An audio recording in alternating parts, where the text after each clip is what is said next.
This is the Vicki Award luncheon, and we are this year, and you'll meet them again tonight, so fortunate to have three previous Vicki recipients here to celebrate 10 years with us.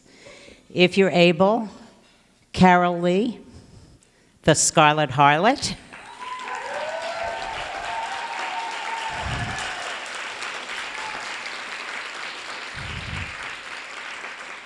Moses Morenko Kushaba. Carmen Vasquez. It is a wise leader who knows to give awards to people on the board. Actually, Carmen wasn't on the board when she got an award. Let me tell you just a little bit when you think about Woodhull. Moses was one of the first recipients, the very first year that we did this. Moses was fighting to gain asylum in this country. Moses is from Uganda. And if he had gone back, there would be no Moses today. Today, you all met Dr. Kushaba.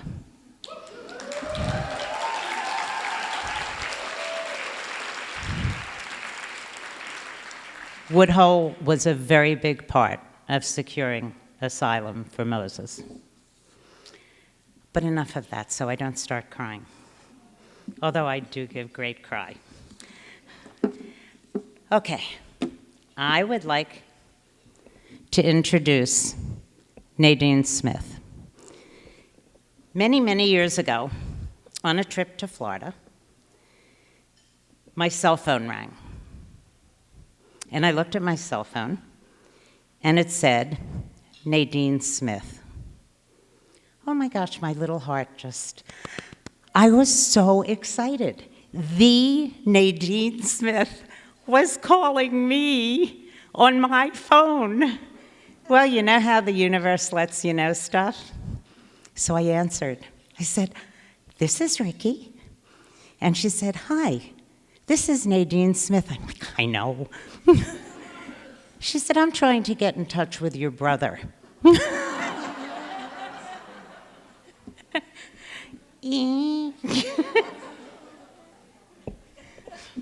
But why was I so over the moon that Nadine Smith would call me?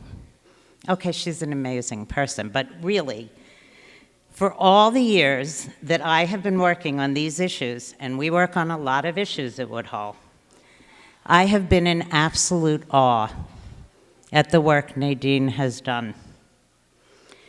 Nadine is the head of Equality Florida. I don't have to tell you about Florida, do I? We once had a workshop at the summit, and the title of the workshop was Having the Balls to be Blue in a Red State. Nadine, forgive me for the gendering, but boy, you got some balls.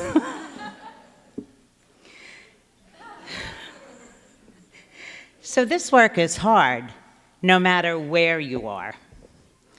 To stand against a tide of red is just awe-inspiring. Nadine has organized, led, and been part of the extraordinary work that has taken place at the state level in Florida for LGBTQ freedoms.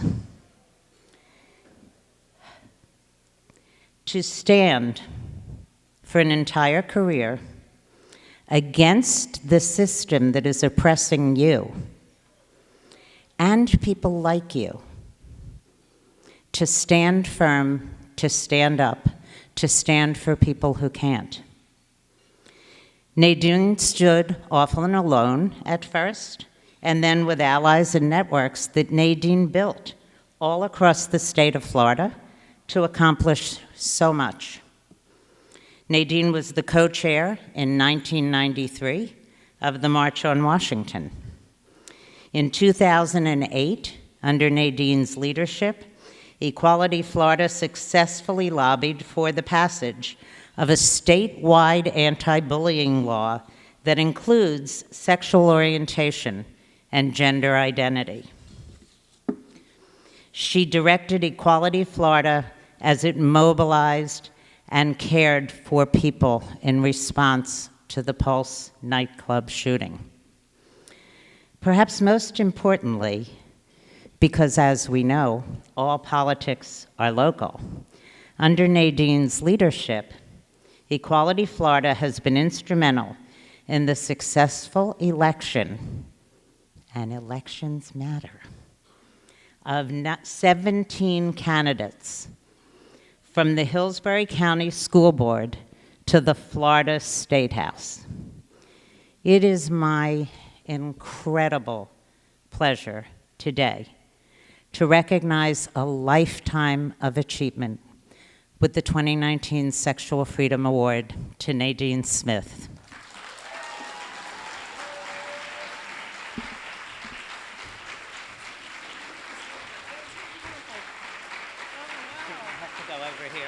Oh, yes. Thank you.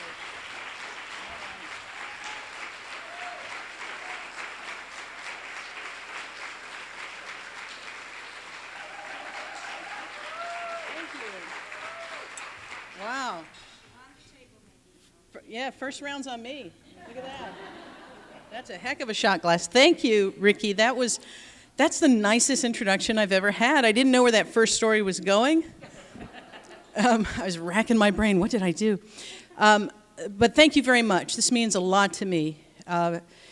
25 years ago, or maybe it's 35. I got to do the math here. No, it's 35 years ago.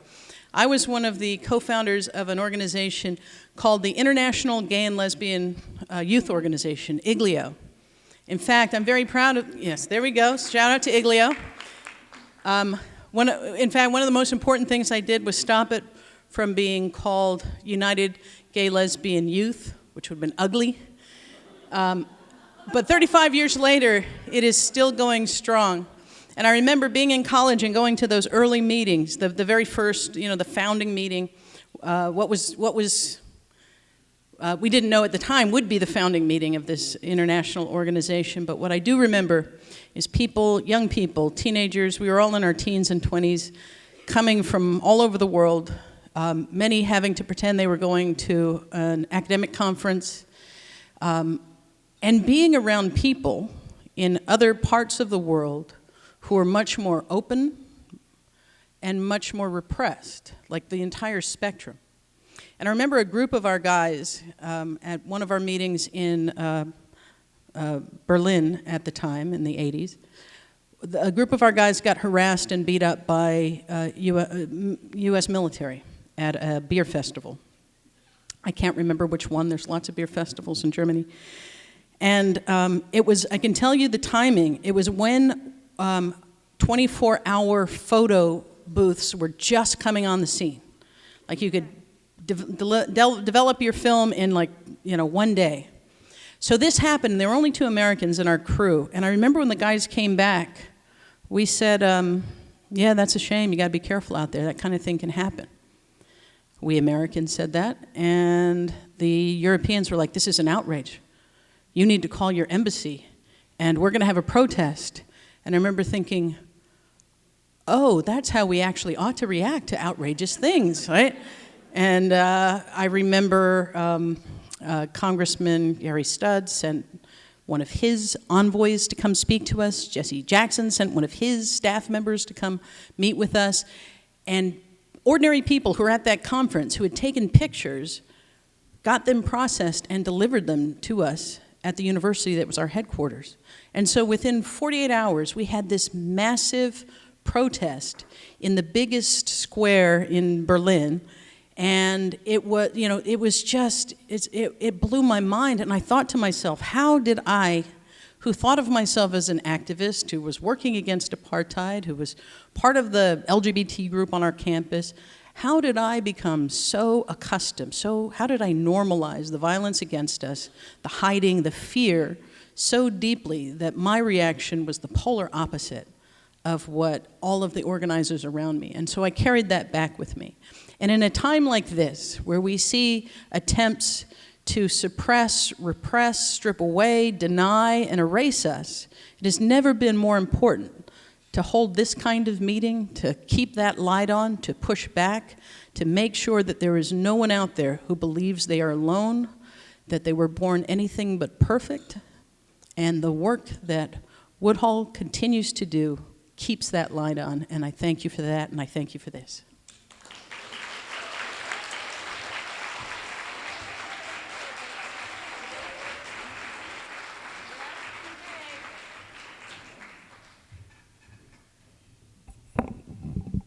The year that I got my Vicki, I broke it.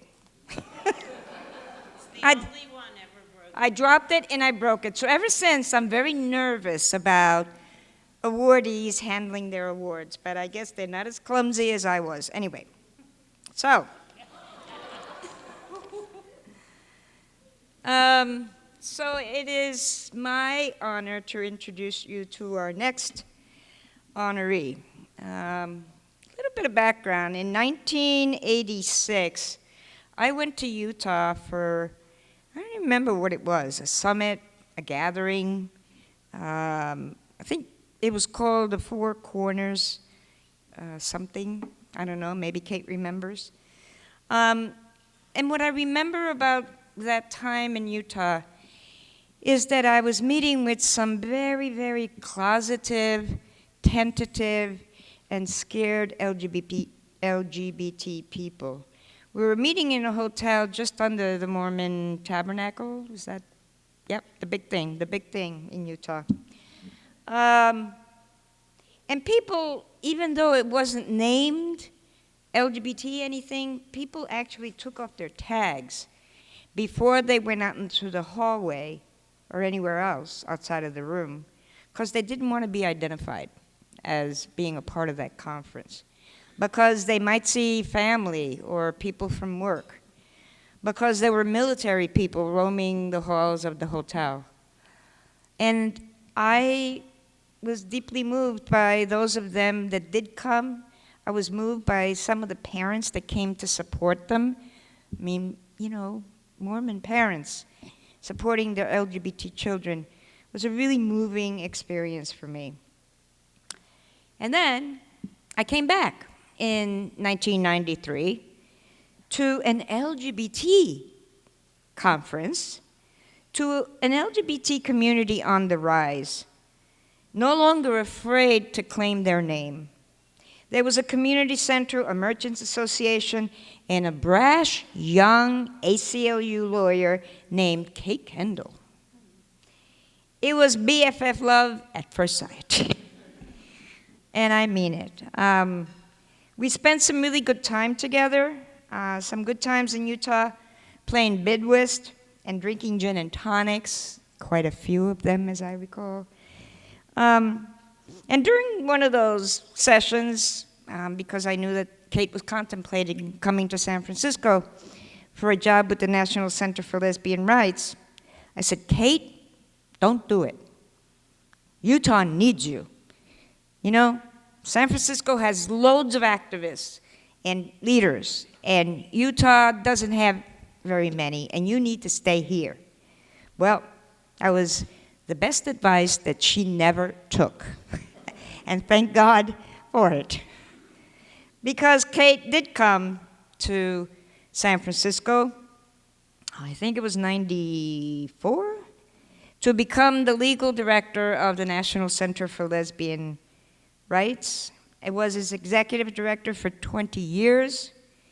She and NCLR were among the nation's leading advocates, if not the leading advocates, for family and gender rights.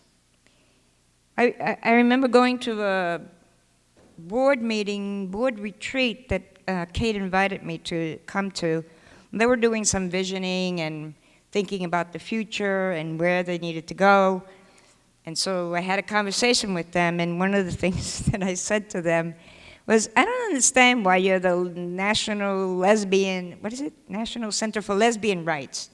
I said, there is no such thing as lesbian rights. It's like, you know, there's gender and sexual rights, because I'm thinking in a human rights framework. And the ladies wouldn't have it. I mean, they were like, no. We are not giving up our name. And And there was another time when, you know what, I was wrong.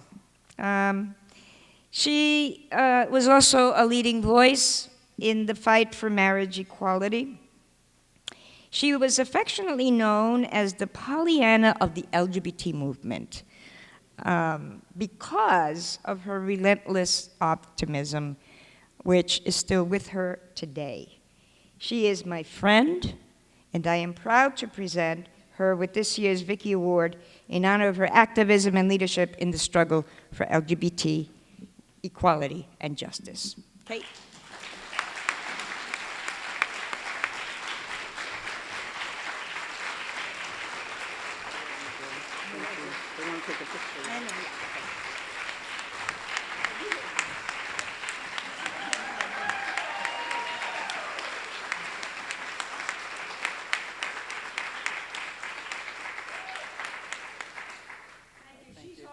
Yeah, I don't trust Carmen with that. Carmen, thank you so much. We are sisters from another mother, and Carmen is one of the people who has been a mentor to me and a friend to me. And to be here with you and to share this stage with Nadine, also one of my dearest colleagues. The only way you last in a job, any job, but certainly a job in leadership in the LGBTQ movement for 20 years is because you're so well held by colleagues and friends. And many of you are in this room today. It means a great deal to me to be getting this award in Vicki's name from the Woodhull Freedom Foundation. This is a time in our country where we are feeling a suppression of joy, and certainly feeling a suppression of sexual expression and who we are, and pride in that. So standing up against that and standing in that gap to say, no, you will not suppress our joy. You will not suppress who we are as sexual beings. You will not deny us the ability to express whatever kinky thing we want to express. We're here to stand for that, no matter what you say, and no matter who's in power and who's oppressing us. So I love that. As Carmen noted,